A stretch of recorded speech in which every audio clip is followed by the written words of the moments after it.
السلام علیکم ویورز، 14ویں قسط کے آغاز میں بمسی کہانی سنا رہا ہوتا ہے باقی سپاہیوں کو۔ وہ ایک بہادر کی کہانی سناتا ہے، اپنی بہادری کی وجہ سے تمام مسائل کا حل ڈھونڈ لیتا ہے۔ چاہے کتنی ہی تکلیفیں یا پریشانیاں آتی ہیں، لیکن وہ تمام مصائب کو خاموشی سے جھیلتا ہے اور ان کا حل نکالتا ہے۔ بمسی کہتا ہے ارطغرل بھائی بھی ایک بہادر انسان ہے، ان کی کہانیوں کو بھی لکھا جائے گا، ایک وقت آئے گا اور ابھی وہ جس مشکل سے گزر رہے ہیں وہ انشاءاللہ اس مشکل سے نکل آئیں گے۔ تمام سپاہی کہتے ہیں انشاءاللہ وہ نکل آئیں گے۔ اللہ تعالیٰ ان کی مدد کرے اور ان کو ان سب مصیبتوں سے چھٹکارا دیں۔ دوسری طرف رات کا وقت شروع ہو گیا ہے۔ حلیمہ خاتون اور اسلحان خاتون ابھی تک بندی ہوئی ہیں۔ ڈاکو ایک گروپ میں وہاں پہ بیٹھے ہوتے ہیں۔ حلیمہ خاتون ابھی بھی رو رہی ہوتی ہیں اور اپنے بیٹے کو یاد کر رہی ہوتی ہیں۔ فرانسس کو اپنے سپاہیوں کو کہہ رہا ہوتا ہے کہ اگر کل ارطغرل اکیلا نہیں آتا تو ہم چھپ کر اس پر حملہ کریں گے اور سب کو مار دیں گے، لیکن اگر وہ اکیلا بھی آتا ہے تو ہم ان خواتین کو بھی مار دیں گے۔ دوسری طرف حلیمہ دن یاد کر رہی ہوتی ہیں جس دن اس نے ارطغرل کو بتایا تھا کہ وہ بچے کی ماں بننے والی ہیں، اور ارطغرل اس بات پر بہت خوش ہوا تھا اور جھومنا شروع ہوا تھا۔ ابھی وہ اپنی خوشی منا ہی رہے ہوتے ہیں کہ منگول ان پر حملہ کر دیتے ہیں۔ حلیمہ یہ سب کچھ سوچ رہی ہوتی ہے کہ جب بھی خوشی کا وقت ہوتا ہے تو اسی طرح ان پر حملہ ہو جاتا ہے۔ اسلحان خاتون کہتی ہیں انشاءاللہ اچھا وقت آئے گا، اللہ تعالیٰ ہماری مدد کریں گے۔ دوسری طرف ہانلی بازار کا سین شروع ہوتا ہے۔ تاجر حسن سیمون کو بتا رہا ہوتا ہے کہ فرانسسکو اور اماندا آپس میں بات کر رہے تھے۔ ماریا کہتی ہے ہم ان کو سن نہیں سکے وہ کیا کہہ رہے تھے، لیکن اس کے پیچھے ضرور اورال ہے۔ سیمون کہتا ہے اورال کو اب اپنا کیا ہوا بھگتنا پڑے گا۔ ماریا کہتی ہے جاندار صاحب کبھی بھی اپنے بیٹے کو مرنے نہیں دیں گے۔ سیمون کہتا ہے ہم اماندا کو اس کے حوالے کریں گے ارطغرل کے، اور باقی کام خود بخود ہو جائے گا، دونوں قبیلے آپس میں لڑ مر کر تباہ ہو جائیں گے۔ ماریا کہتی ہے اماندا نے ہماری جاسوسی کی ہے، اس کو اس سب کا کیا بھگتنا پڑے گا۔ کہتا ہے اگر اماندا نے زبان نہ کھولی، سیمون کہتا ہے وہ کھولے گی، اور وہ پطرس کو کہتا ہے تم اماندا کی دکان پر نظر رکھنا، اور آل وہاں آئے گا۔ دوسری طرف ترگت نماز پڑھ رہا ہوتا ہے، اور نماز پڑھنے کے بعد وہ اللہ تعالیٰ سے دعا کرتا ہے گندوز کے بارے میں اور حلیمہ خاتون کے بارے میں۔ وہ دعا کرتا ہے کہ ارطغرل صاحب کی تمام مشکلات ختم ہو جائیں۔ ابھی وہ دعا کر رہا ہوتا ہے، ماریا اوپر سے آ جاتی ہے۔ ماریا سے کہتی ہے اللہ تعالیٰ تمہاری تمام دعاؤں کو قبول کرے۔ ترگت دعا کرتا ہے کہ اللہ تعالیٰ اسے بدلہ لینے کی توفیق دے۔ ماریا کہتی ہے ہمارا ایک ہی مقصد ہے، اللہ تعالیٰ ہماری دعاؤں کو ضرور قبول کرے گا۔ ترگت کہتا ہے میں بدلہ لیے بغیر مرنا نہیں چاہتا۔ دوسری طرف قبیلے کا منظر شروع ہوتا ہے۔ بمسی اور بانو ججک دوحان کے پاس بیٹھے ہوتے ہیں۔ بمسی کہتا ہے تم دونوں کے ملنے کا دن ٹھیک نہیں رہا۔ دوحان کہتا ہے ہمارا اصل دن ملنے کا وہ ہوگا جس دن سارے خوش ہوں گے۔ پھر ارطغرل وہاں پر آ جاتا ہے۔ بانو ججک ارطغرل سے کہتی ہے میں نے پریشانی میں آپ کو بہت تنگ کیا، مجھے معاف کر دیں۔ ارطغرل کہتا ہے تم نے گندوز کو بچا کر ہمارے اوپر بہت احسان کیا، میں شکر گزار ہوں اس کے لیے۔ اس کے بعد دوحان ارطغرل کو کہتا ہے کہ میں اب ٹھیک ہوں بھائی، میں نے قلعے کے تمام راستے، اندرونی اور بیرونی راستوں کا پتہ چل چکا ہے، کہاں کہاں پہ سپاہی کھڑے ہوتے ہیں مجھے اس سب کا اندازہ ہو گیا ہے۔ ارطغرل کہتا ہے بالکل ٹھیک، ہمیں فتح نصیب ہوگی، اور پھر اس کے بعد وہ بمسی کے گلے مل کر وہاں سے چلا جاتا ہے۔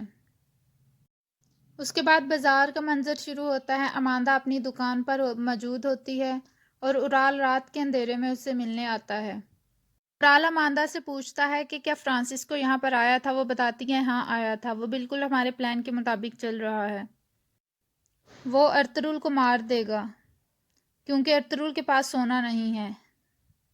تاجر حسن یہ ساری باتیں وہاں پر سن رہا ہوتا ہے۔ دوسری طرف قبیلے کا منظر شروع ہوتا ہے۔ گندوز کو ابھی تک ہوش نہیں آیا ہوتا۔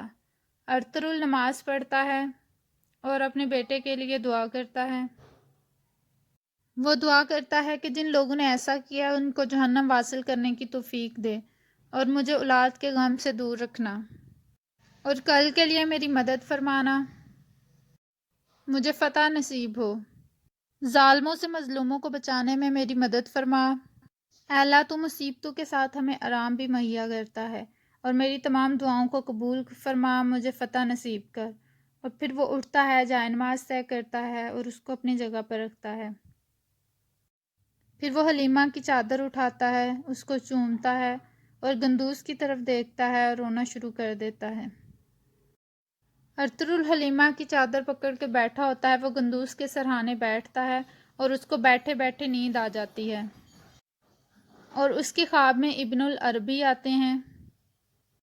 ابن العربی ارطغرل کے لیے دعا کرتے ہیں، وہ دعا کرتے ہیں کہ ہر مشکل کے ساتھ آسانی ہے، اللہ تعالیٰ مشکلات پیدا کرتا ہے لیکن وہ ساتھ آسانیاں بھی دیتا ہے، بے شک اللہ تعالیٰ مدد کرنے والا ہے۔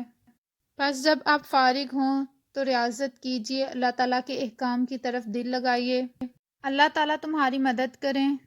وہی تو اللہ ہے جس نے دلوں کو تسلی بخشی ہے تاکہ مومن ایمان کے نور سے منور رہیں۔ زمین اور آسمان سب کچھ اللہ تعالیٰ کا ہے اور اللہ تعالیٰ سب کچھ جانتا ہے، وہ دلوں کے بید خوب جانتا ہے۔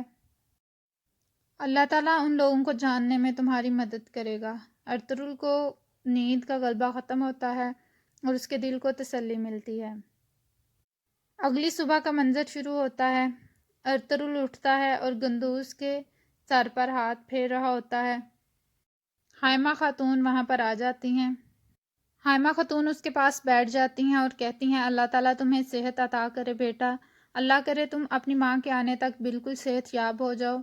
ارطغرل جانے کے لیے اٹھ جاتا ہے اور اپنی ماں سے کہتا ہے میرے لیے دعا کریے گا، وہ اپنی ماں کے گلے ملتا ہے۔ وہ دعا دیتی ہیں اللہ تعالیٰ تمہیں دشمن کے شر سے بچائے اور بری نظر سے بچائے، تم پانی کی طرح جاؤ اور پانی کی طرح بہتے ہوئے واپس آ جاؤ۔ پھر ارطغرل اس کے بعد سونے کے سکے اٹھاتا ہے اور خیمے سے نکل جاتا ہے۔ دوسری طرف حلیمہ اور اصلحان خاتون جہاں پر قید ہوئی ہوتی ہیں، فرانسسکو ان کے پاس آتا ہے اور اپنے سونے کی تھیلی اٹھا کر ان کو کہتا ہے کہ کائی اور جاودار قبیلے کی ان خواتین کا شکریہ، میرے اس سونے میں 1000 سونے کے سکے اور شامل ہوں گے۔